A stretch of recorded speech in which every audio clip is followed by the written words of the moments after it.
and good morning, Teacher Noraini. Is it alright if I call you Teacher Noraini? Yes. Okay.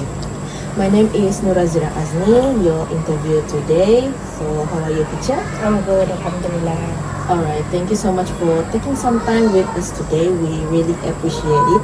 Since we're currently working on an assignment that involves interviewing educator, I'm really looking forward to learn from your experiences and insights. So, before we begin with the main questions, would it be alright if I ask you to briefly introduce yourself, maybe a little about your background and your journey in education? Okay. My name is NURIN binti Abdullah. I am currently 29 years old. I've been teaching in this school for 3 years now. I was first posted in that. That is my first school there. I've always been really interested in English ever since I was little. So it's definitely a dream come true to be able to major in English as my main subject. Okay, so a little bit about my background. I love IT. I love language and I love IT, and I guess that's about it. I see. Have you always taught at this level, or have you experienced other teaching environments as well? I have never been in other teaching environments. This has always been it. So I have never experienced other levels. I started with primary school kids, and this is what I've been doing up till today. I see. Thank you so much for sharing, Teacher Noraini. Based on your background in presentation profession, I can see how passionate you are in the education field. Alright, without further ado, we will begin with the first main question. Are you ready, teacher? Yes. Alright. Alright, so how would you personally define, since our main topic here is differentiated instruction, Okay. how would you personally define differentiated instruction based on your experience? What does it mean to you as a teacher? Would you mind elaborating a little more on that? Okay. From my point of view, differentiated learning is basically teaching the kids based on their interests and their levels. You are not trying to use one specific way to teach everybody. So differentiated learning is you focus the students, approaching them through their own individual strength, individual ways of learning. So definitely it needs more time to do in the classroom. It's time consuming. It's worth it, but it's very challenging to do. Yeah, that's differentiated learning for me. You are trying to cater for all the students based on their own levels, their own ways of learning.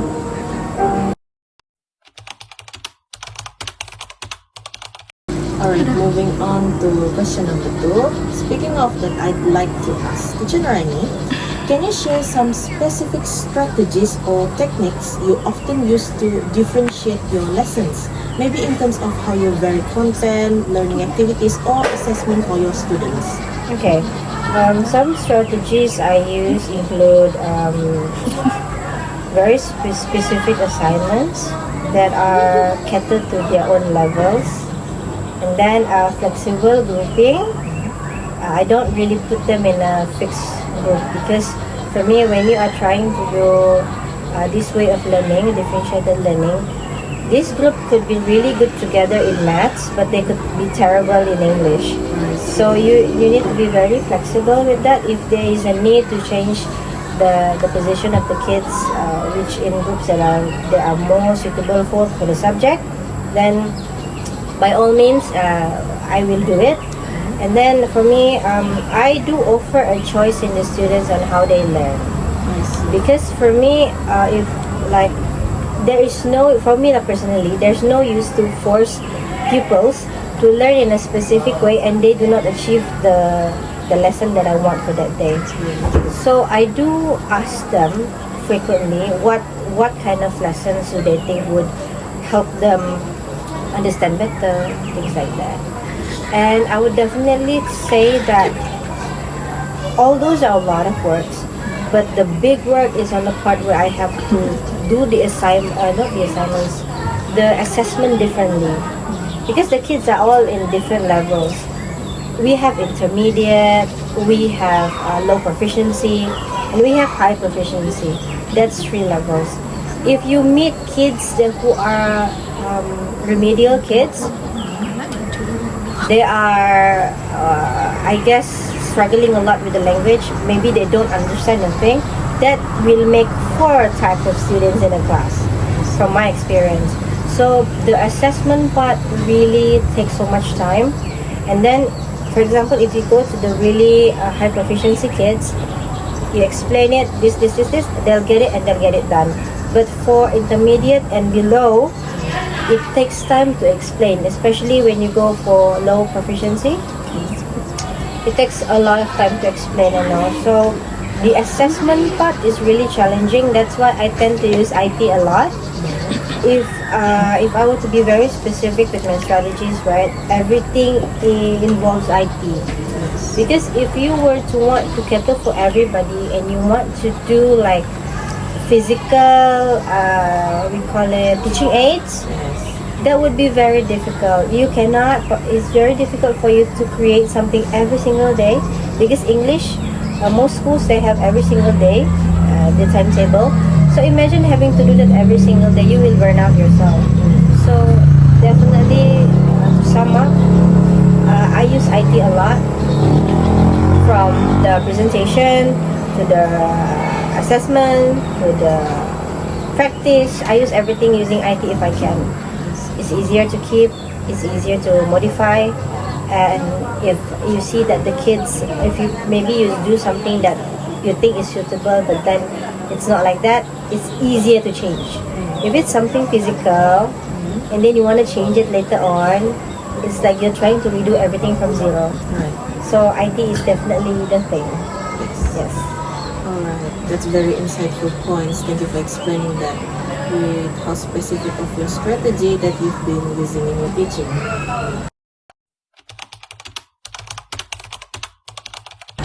Alright, that connects well with my next question, which is, what are some of the challenges you face when trying to apply differentiated instruction in the classroom?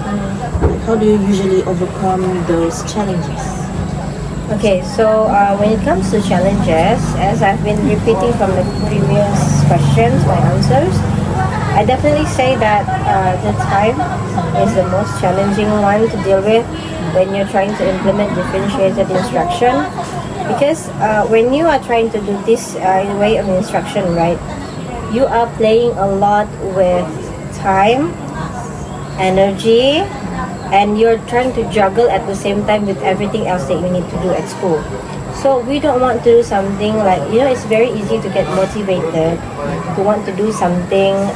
For example, you say to yourself, okay, starting from today, I'm going to do differentiated learning for my pupils. It's easy to stay motivated for the first 2-3 weeks.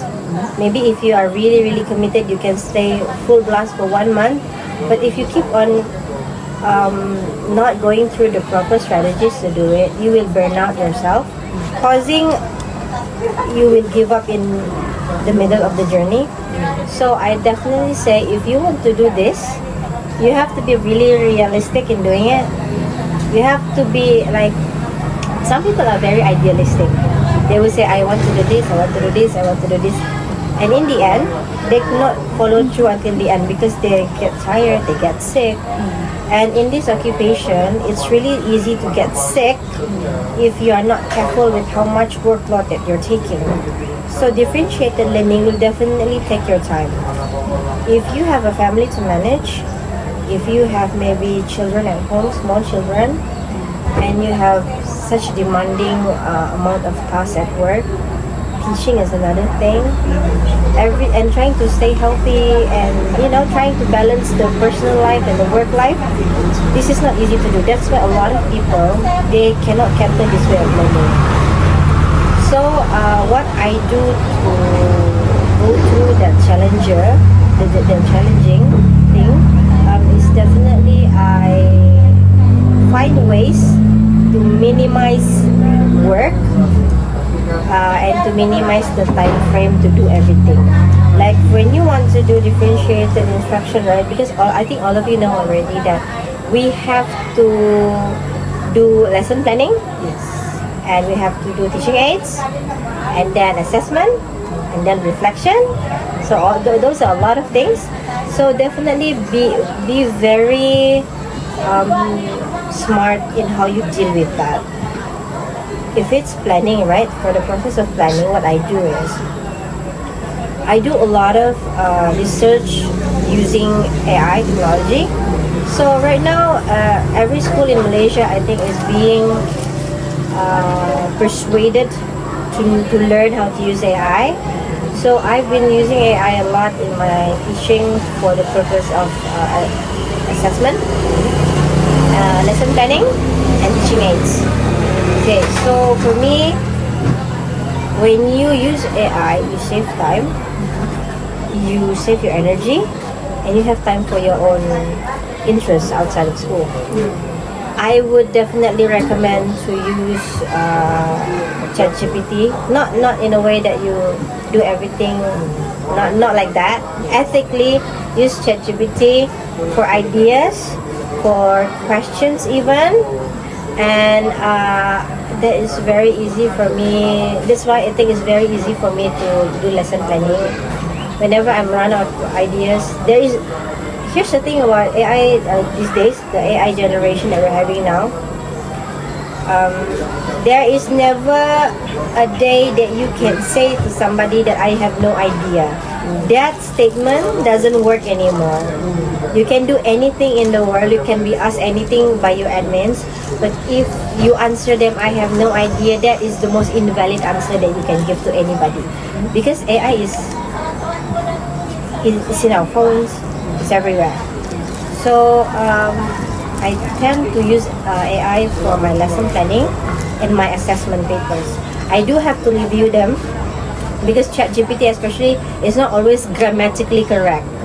You still have to check, you still have to change here and there, but it's better than starting from zero. Okay, that's one thing. Second, I use Canva a lot. Canva is life-saving.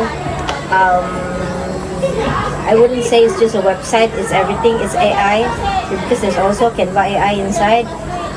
It's definitely that one teaching tool that I would recommend to all teachers to use because it saves time and it has AI inside. If you are particular with Canva AI, okay, what Canva AI does is that you can ask the AI to create for you any kind of quiz that you want. The important thing when you want to use Canva AI is you have to be very good with the prompt. If you give specific and good prompts, it will generate for you something as fast as maybe maximum 15 minutes, depending on how much that you want the system to create for you. But it's amazing what Canva can do. So imagine having to cater for, let's just say, 3 levels of pupils in the class. All that is just their proficiency level. We are not counting yet how do they learn best. They could be in maybe one student could be good in, maybe they could be high proficiency, and then maybe another kid would be good, would be in intermediate. But both of them learn very well with music, for example. So that's another that's another thinking process. How do you want to make sure that if you implement this lesson, the high proficiency kids and the low proficiency kids can keep up? There's so many thought processes there. So if you use things like Canva, ChatGPT, I'm very sure you can just have one sitting at a table with your devices, and 1 hour you can finish a lesson for the next day, just using AI technology and prior knowledge. Yeah, so definitely my way of dealing with all these workloads and plannings and assessment is definitely to use technology, especially AI. We cannot run away from it anymore. Yeah. Interesting. I hadn't thought of it that way before. Alright, since we've already at the third question, teacher Nuraini, is everything alright so far? Yes. Alright. Is it a little too fast or should we slow down a little bit? It's alright, right? Yeah. So shall we move on to the next question? Yes.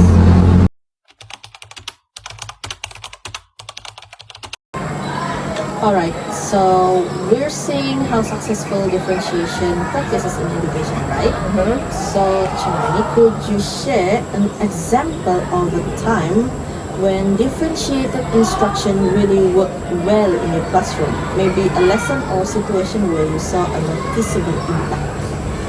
Okay, so I did this one specific lesson that really changed my mind about it's actually not that difficult to do this if you know how to do it. Okay, so for me, most of the time, teachers who are unable to do this because they feel like it's too time consuming and there's too much work, it's basically very tiring. So it's easy to get demotivated with it. But there's that one lesson where I decided to use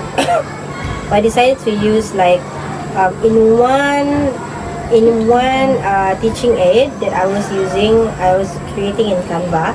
There's one teaching aid where in that teaching aid there's music, there's listening and speaking inside, and there's the theme was about food. Okay, in year 4. So I implemented a lot of graphics, pictures, things that kids nowadays like. And I tried to find some TikTok videos that were very suitable with the theme that I was teaching. And I know that the kids like those kinds of things. So usually in a classroom, right, you would want to create a teaching aid that can cater for everybody. So in that specific teaching aid that I created, it started with a TikTok video showing about the different types of foods. It's very for kids. And then I showed a YouTube video, and then I asked them questions. It was a very interactive question and answer because I used Canva AI to create for me a quiz. So it was very interactive. And then I also did like an assessment where the pupils are not just plainly writing just like that. I asked them to be in a group, and then the assessment itself was a very interactive assessment tool. I wouldn't say the paper. So in that specific board that I created for each group, there are different kinds of different kinds of practices involved in one board. So there were things, there were some pictures, there were some sentences to build. There are a lot of things inside. So when you create something like that in one piece of board, there is a challenging task, there is a lower level task for the low proficiency kids. They can work together to solve everything. So for the first time in my life, I saw that the high proficiency kids can mix well with the low proficiency. But the thing is, even doing that board took me some time. The idea was there. It helped me to shorten the time to do it, but still, because it's still physically created, physical board, right? So it still took me time. So I decided during the reflection of that class, I decided that I need to find a way to create something that allows me to not spend too much time creating something like that. Because in my head, if I were to be very committed to my family or what, I will not be able to do that kind of So I think if we are practicing differentiated lesson, you want to be successful in it, the strategies on how you approach to do your lesson and your teaching aid is very important. So have a mix of everything and use technology. It will always work, especially TikTok videos. Like for me, if you can find something that is suitable with the lesson and it's not sensitive for the kids, it's suitable for them, use that, because kids nowadays, they tend to believe and tend to want to pay attention when it's something related to their own life and what they're going through. So that's definitely one of the successful ones that I did. Yeah, so I incorporated a lot of ways of learning in that lesson. There was question and answer verbally, and then there was like the students do the quiz where they have to answer the question and stuff like that. So a lot of different skills, a lot of different levels. It was fun, but I think if I did not use AI, it will take me forever to finish. So Okay, I see. It's really nice, teacher. With the example you have shared earlier, it leads to how it impact on the student engagement and achievement.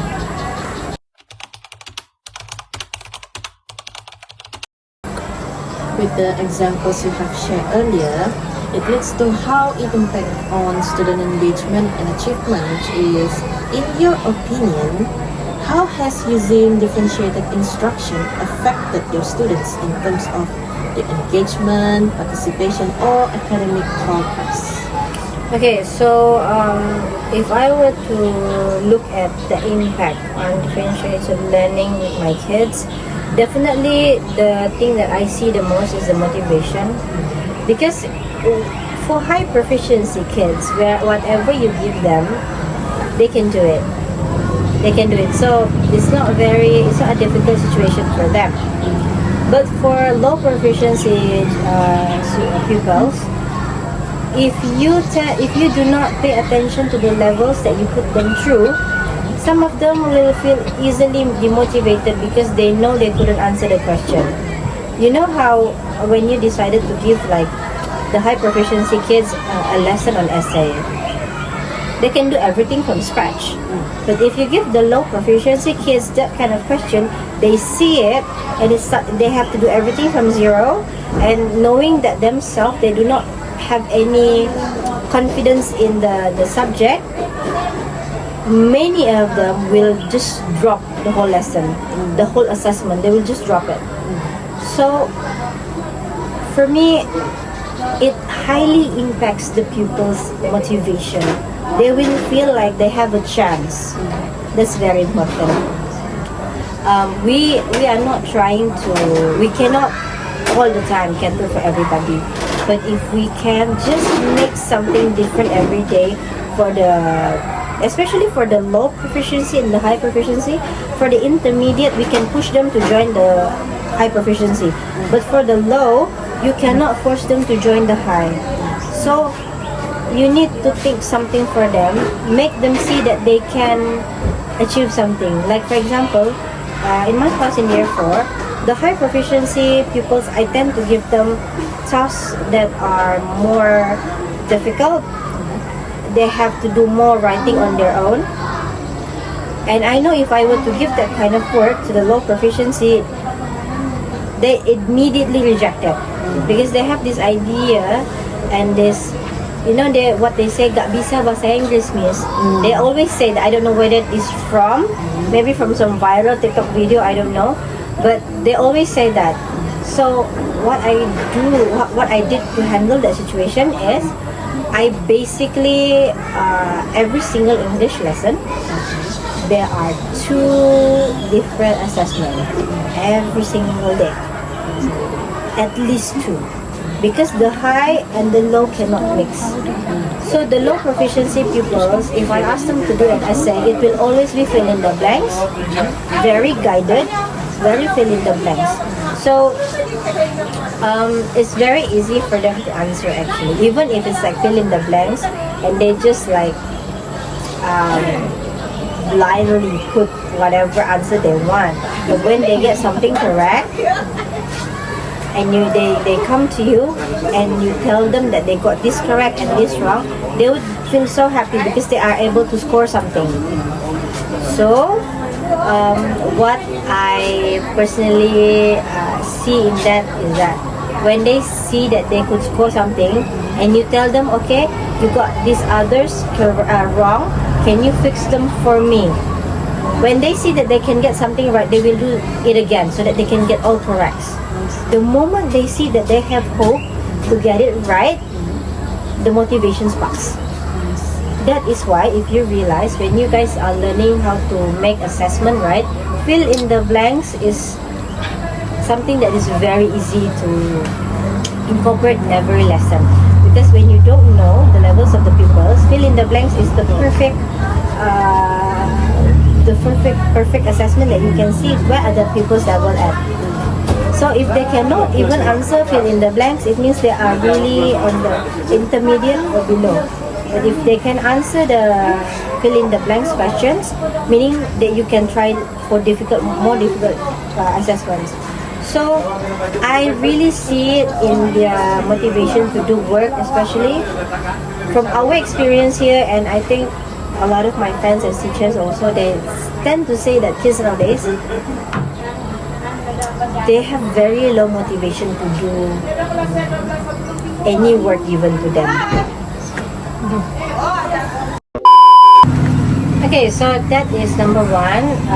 I think it highly impacts their motivation. And number two, in terms of the success of the lesson itself, of course, when you don't do differentiated learning, the chances for you to get a high number of pupils who get the lesson is not guaranteed. Because, you know, like I said before, if you do not cater for the low proficiency pupils, they tend to feel like they cannot join the rest, so they just stop.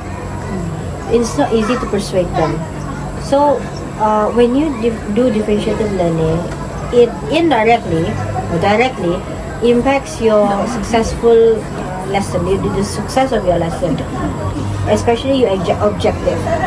If you do differentiated learning, because you are trying to cater for everybody with their own styles and their own levels, there is a higher percentage of everybody winning, you know, a win-win situation. So definitely, number two, it impacts a lot on the lesson, the objective of the lesson. You tend to get a higher number of pupils who could follow with what you're trying to teach. Okay, so other than that, I think it also, when there's one teacher who is able to do differentiated learning and has figured out a way to do it without it being too time consuming, you indirectly became like a spark of motivation for the rest of the teachers, because they see it with themselves, they see it with their own eyes. It's possible to do it and not be easily burned out. It's possible to do it if you use some tools, some technologies. So I think that is also one of the things that you can consider, the advantages of using differentiated learning. When one teacher is able to prove that it can be easily done, I wouldn't say easy, but it can be done, it sparks motivation for the rest of the teachers. Yes, because right now we have this program, I think we have remedial pupils. So pupils who are in year 4 are going to be assessed. Among those students in your class, how many of them are remedial pupils? Yeah. So remedial pupils are pupils who fall into the category of, CEFR, right? In school these days they are using CEFR. So they fall in the lower category of the CEFR. So meaning that they need more help. So when the government is trying to do remedial, whether you like it or you don't like it, you still have to learn how to do differentiated learning. Because not only is your lesson, like for example, if you are being very general in your lesson planning, you are just going to use one instruction for everybody. But for remedial, you do not do that. You basically have a planning for the remedial pupils and the mainstream pupils. Okay, so I think whether you like it or not, you still have to learn how to do differentiated learning, because it's officially in the progress of being done in school. So definitely when you are able to do it, it sparks motivation in the pupils, the teachers, and the success for your lesson is higher. The percentage of the success of your lesson is higher. Alright, that makes a lot of sense. I can see how things really connected there.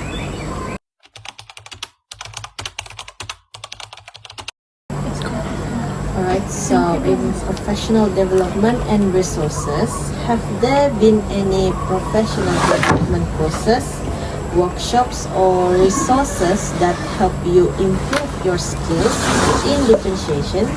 For this matter, what would you recommend to other teachers who want to explore this approach more deeply? Okay, if we are talking about professional development and linking it together with differentiated learning, I didn't join any specific course about it other than I received education on the matter when I was in IPG. So if we want to talk about whether I have gone through a specific course for it, I did not, but I did went to some courses that actually helped me to do differentiated learning in classroom. Again, I would like to emphasize, please do take online courses on AI, on Canva, and perhaps maybe if you are teaching English, you take some courses on English. So when you have all this knowledge, I would say, for me it's a perfect combo. If you have good knowledge in your own subject, for example, if you teach mathematics and you are a master in that, you know what to do, because although when you go out and you want to teach in schools, you do not have everything figured out yet. Though you learn a lot in the place where you study, there are still so many things that you are yet to know. So when you, for example, like for me, I major in TESOL, but when I got my posting the other day, I still have to go through a lot of lessons and courses for me to understand that if I do this, the impact will be this on my students. So there definitely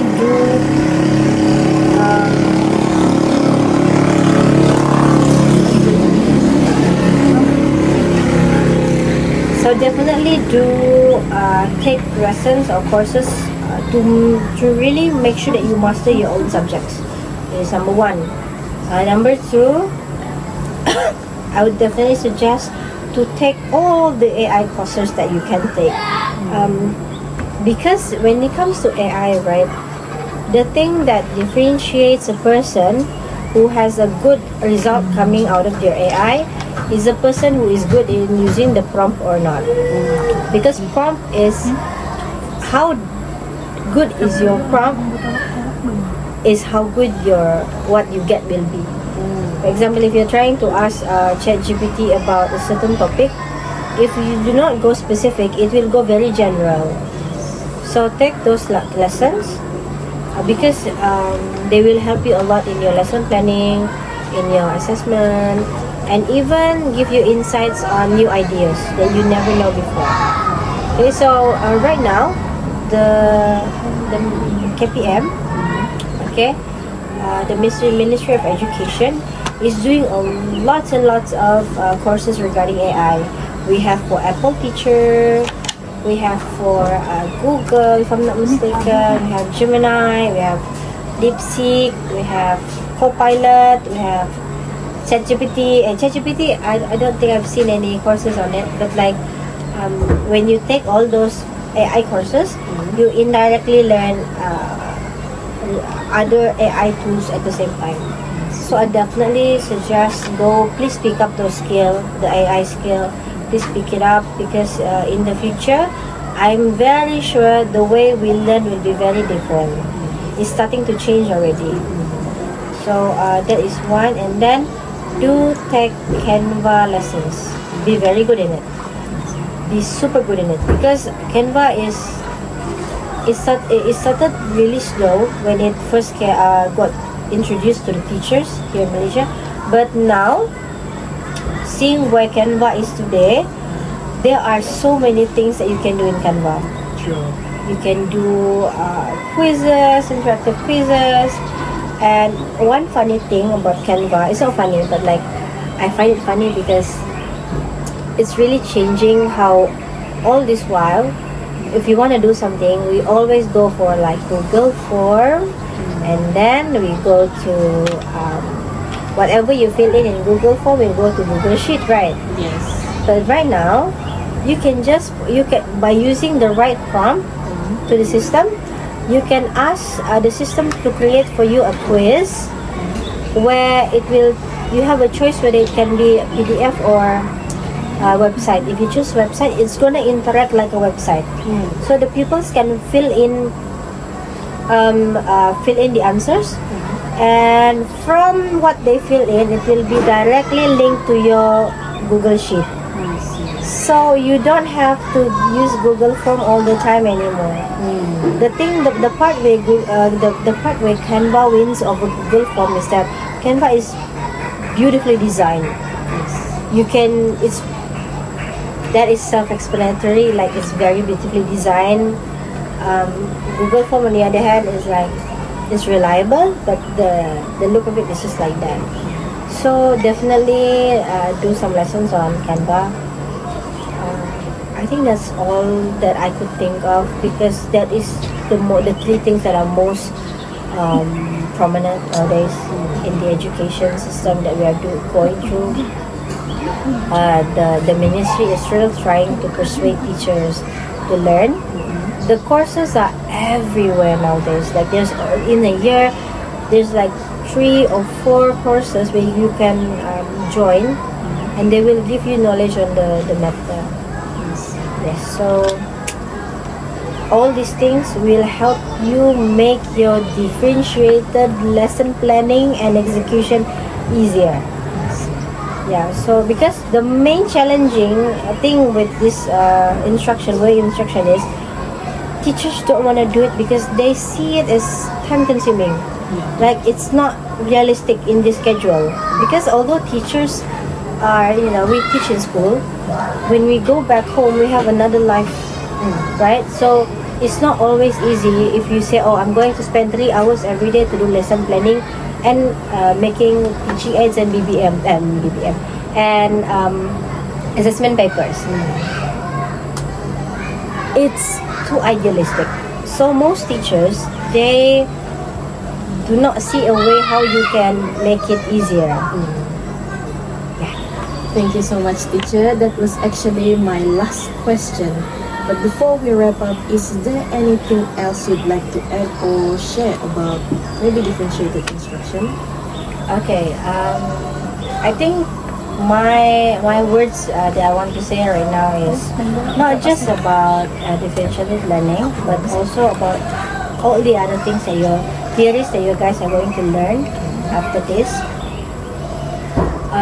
No matter what kind of theory that you learn, you have to know that when you enter a school, the situation could be entirely different than what you learned from the books.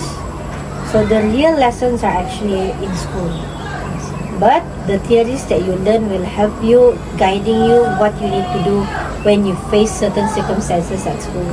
So be ready with all kinds of mindsets. But for differentiated learning is something that you definitely cannot avoid, because I think in the further years in the future, we are definitely going to learn how the teachers are definitely cannot escape doing this. So whatever plannings that you have, try to be balanced with being realistic at the same time. That's very important, because I always see, I think it's familiar with you guys also, that a lot of teachers are tired. A lot of teachers are tired. And there are growing case of teachers being sick. Because it's very easy to get lost in this profession. Just work and work and work. And then at some point you just kind of lose it. So be very sure that whatever lessons that you are trying to do, especially when you are trying to do a differentiated lesson in the classroom, be very smart in handling your task and your plannings and whatever that you want to do. Make sure that you have a life outside of your profession. That is my advice. Whatever that you do in the future, when you become a teacher, make sure that you have a balanced life with whatever that's going on at outside of school. Be very realistic, and at the same time, just do your very best. And one thing about differentiated learning also, the name is very scary. Differentiated learning. For somebody who's like, why does that sound so scary? It's very intimidating. So, it's very easy to overthink, because even the name is already like very, you know what I mean? So, when you have to do this in school yourself later on, just know that it's not that difficult, but it does require time and a lot of work. So to combat that is use whatever technology is available to use, so that it's less time consuming, and you have other things to do at the same time during your days. So I think that's my advice. It's not directly involved with this differentiated learning, but at the same time it works. So to sum up on what I said just now, what I want to tell you guys is differentiated learning is not difficult. So this is definitely intimidating by the name of it, and it's easy to get people overthink. For example, if we were to go inside right now and ask some teachers, what do you think about differentiated learning? They are not familiar of it by name, but when you explain what it is, it's something that they usually do on a daily basis. So you will figure it out naturally when you go to school later on. It's just that you want to make it more efficient, and you want to make it more effective and not too energy and time consuming for you. So I think it's amazing that you guys are doing this course right now, because this course will help you so much when you go to school later on. So I think that's about it. Alright, teacher. Thank you so much. I really appreciate your thoughtful insights. Thank you once again for taking the time to do this interview with us. We've learned a lot and truly appreciate your openness. It was a pleasure interviewing you. Thank you too. I hope you have a great rest of the day.